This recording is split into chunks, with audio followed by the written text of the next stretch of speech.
Wednesday in Holy Week. It was on the Wednesday that they called him a waster. The place smelt like the perfume department of a big store. It was as if somebody had bumped their elbow against a bottle and sent it crashing to the floor, setting off the most expensive stink bomb on earth. But it happened in a house, not a shop. And the woman who broke the bottle was no casual afternoon shopper. She was the penniless poorest of the poor, giving away the only precious thing she had. And he sat still while she poured the liquid all over his head, as unnecessary as aftershave, on a full crop of hair and a bearded chin. And those who smelt it, and those who saw it, and those who remembered that he was against extravagance called him a waster. They forgot that he also was the poorest of the poor, and they who had much and who had given him nothing objected to a pauper giving him everything. Jealousy was in the air when a poor woman's generosity became an embarrassment to their tight-fistedness.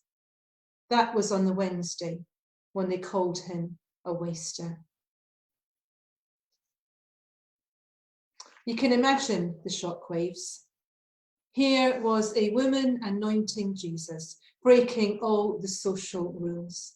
Not only was she a woman approaching a man, which was unheard of, but approaching him and offering such an intimate gesture.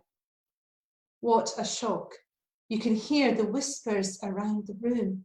And added to that, what an extravagant waste of money. Matthew doesn't tell us exactly who the woman was, but whoever she was, she obviously knew who Jesus was. And this act shows us that she wanted to express her love to him. I wonder how Jesus had touched her life. What had he done to make a difference?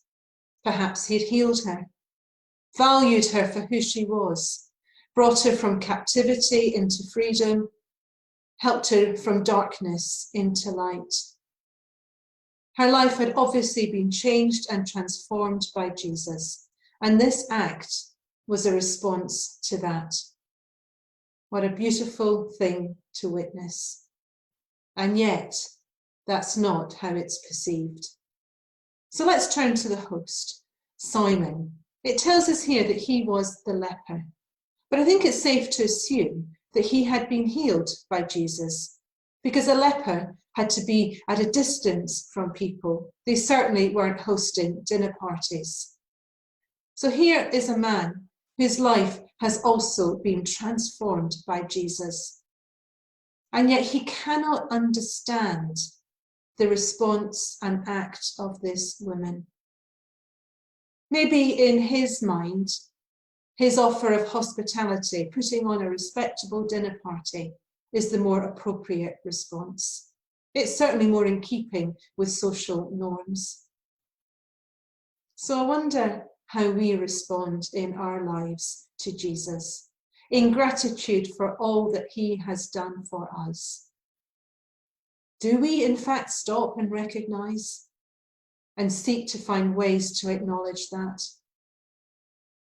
This week we have the opportunity to take time and to stop again. Traveling with Jesus through this week gives us the opportunity to recognize again just how much he has done for us. So why don't you take time?